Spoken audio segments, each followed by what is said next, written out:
Well, good afternoon. This is the first official Capitol update. I sent you a brief preview early in the week. It really is very good to be back.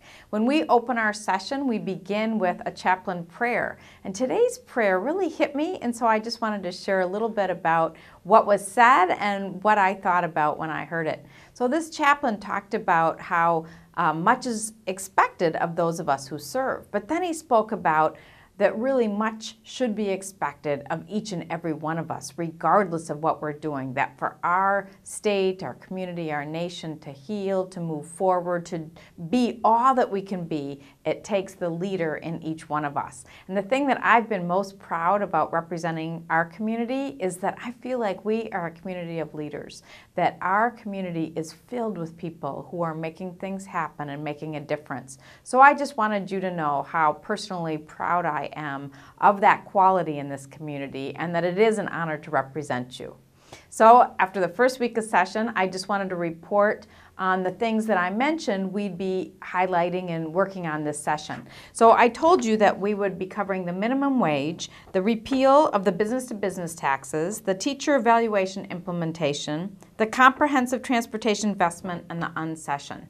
I sent a survey out on the minimum wage, and I can tell you the answers were all over the board. And so I'm not going to use this time today to have a more in-depth conversation about that, but we will.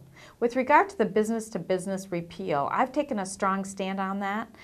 Some of you may remember I didn't vote for the tax bill last session because I really didn't think that it was appropriate to add tax burden at a time when we were recovering from a fragile economy.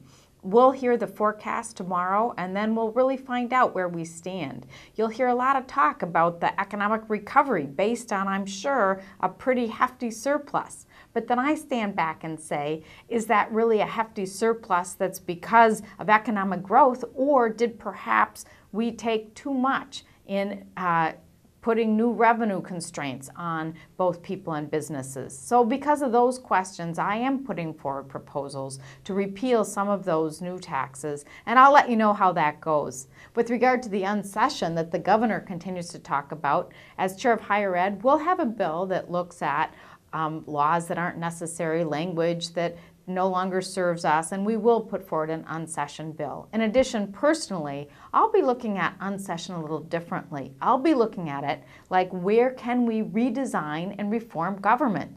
I carried the IT consolidation bill a couple of years ago. It's time to take the next step in that redesign effort. And so I'll be speaking about that and letting you know where we stand on that.